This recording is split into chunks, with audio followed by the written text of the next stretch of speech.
सहवासातले आठवले. माननीय संजय बनसोडे. आदरणीय रामदासजी आठवले साहेब यांना समस्त भारत देश ओळखतोच आहे. 1991ला आम्ही महाविद्यालयात विद्यार्थी दशेत शिकत असताना श्री संत तुकाराम हॉस्टेलमध्ये समाज कल्याणाचे वसतिगृह होते. त्यावेळेस तुटपुंजी स्कॉलरशिप मागासवर्गीय विद्यार्थ्यांना मिळत होती. या विषयावर आम्ही त्या ठिकाणी आंदोलन करीत असताना योगायोगाने त्यावेळचे समाज कल्याण मंत्री म्हणून रामदासजी आठवले साहेब होते.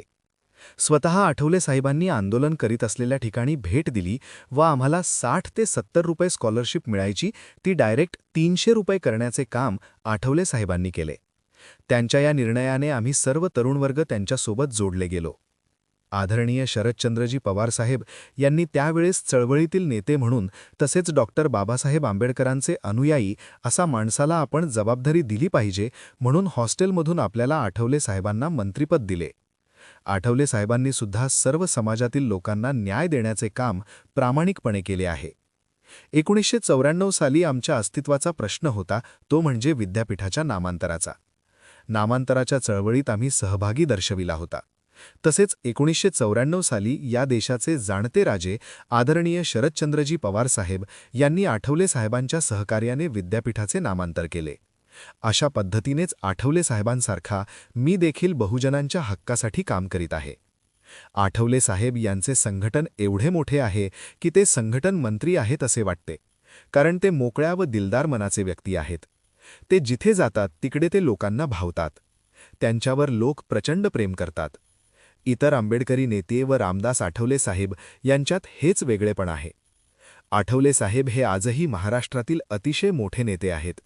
आठवले साहेबांनी आदरणीय शरदचंद्रजी पवार साहेबांची साथ सोडायला नाही पाहिजे.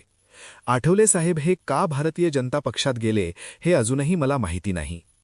डॉक्टर बाबासाहेब आंबेडकरांचे स्वप्न होते की जातीवाद कधी संपेल.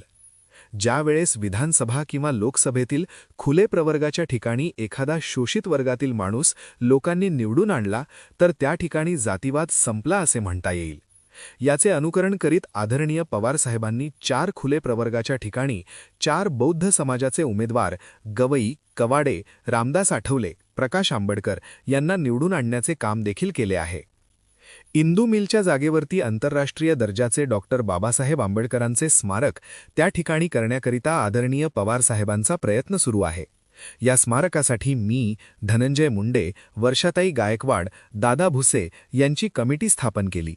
तर आठवड्याला आम्हाला त्या ठिकाणी ते जाण्यास सांगतात व आठवले साहेबांच्या मनाप्रमाणे डॉक्टर बाबासाहेब आंबेडकरांचे स्मारक कसे असले पाहिजे हे त्यांना विचारावे आणि तसे करण्याचे आदेश आदरणीय पवार साहेबांनी आम्हाला दिलेले आहे. आम्ही देखील 2024 पर्यंत आंतरराष्ट्रीय दर्जाचे डॉक्टर बाबासाहेब आंबेडकरांचे स्मारक बनविल्याशिवाय राहणार नाही.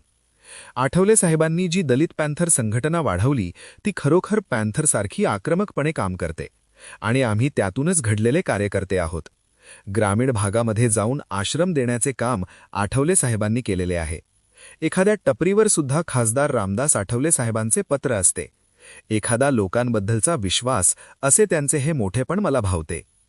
आठवले साहेब हे प्रचंड मोठे दौरे करीत असतात. मी एकटीच प्रार्थना करीन की त्यांचे आरोग्य निरोगी राहो ही ईश्वरचरणी प्रार्थना, कारण असे कमी लोक पृथ्वीतलावर जन्म घेत असतात. आठवले साहेबांकडून जर कोणती प्रेरणा घ्यायची असेल तर विद्यार्थी दशेपासून ते केंद्रीय मंत्रीपर्यंत समाजाच्या न्याय हक्कासाठी जो काही संघर्ष केला ती प्रेरणा आजच्या तरुणांनी खऱ्या अर्थाने घ्यायला पाहिजे. त्यांचे आंबेडकरी चळवळीतील महत्त्व मी एकंदरीत या अगोदर सांगितलेले आहे. आठवले साहेब हे संघटन मंत्री आहेत.